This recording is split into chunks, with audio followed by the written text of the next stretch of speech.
frankly, I think they're misleading their followers. I think they're pushing our members in places where they don't want to be. And frankly, I just think that they've lost all credibility. You know, they pushed us into this fight to defund Obamacare and to shut down the government. Most of you know, my members know, that wasn't exactly the strategy that I had in mind. But if you'll recall, the day before the government reopened, one of the people at one of these groups stood up and said, well, we never really thought it would work. Are you kidding me? Wow, frustrated. Yeah. Those conservative groups were quick to respond to Speaker Boehner.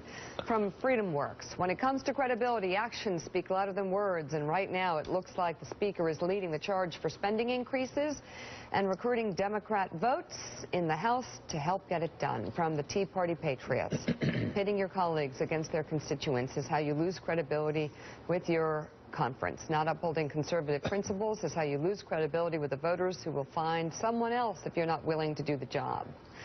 And from the Senate Conservatives Fund, John Boehner has apparently decided to join Mitch McConnell in the war on conservatives. All right. Hey, let me bring in Chuck Todd here. Chuck, I don't really understand why John Boehner felt the need to take a victory lap. I mean, if you got the votes, you get the votes, you pass the bill. And as the governor knows, and anybody that's good at this knows, you're gracious in victory.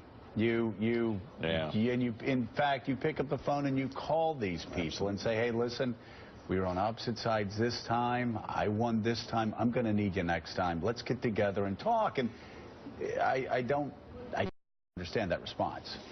Well, I think other than you could tell John Boehner feels pretty burned by the entire shutdown. Yeah. And he feels pretty burned. You know, let's put yourself back into John Boehner's shoes.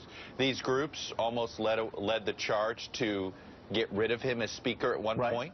Okay.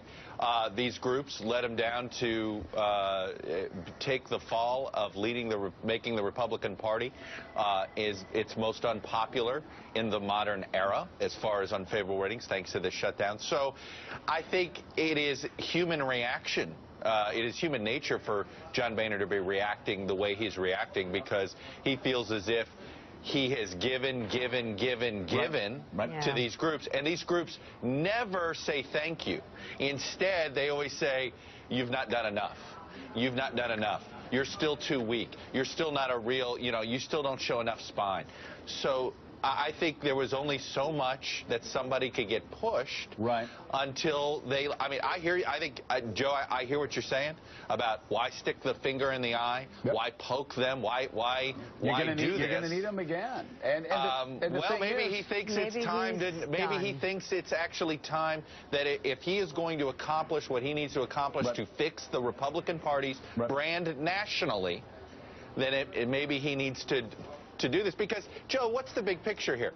The big picture is they got Democrats to basically say, okay, we know you want to cut the government, we just want to cut it less. The entire philosophical debate and discussion and the way this law was written was through the prism of the Republican ideology of what government budgets should look like. No doubt. That's why Boehner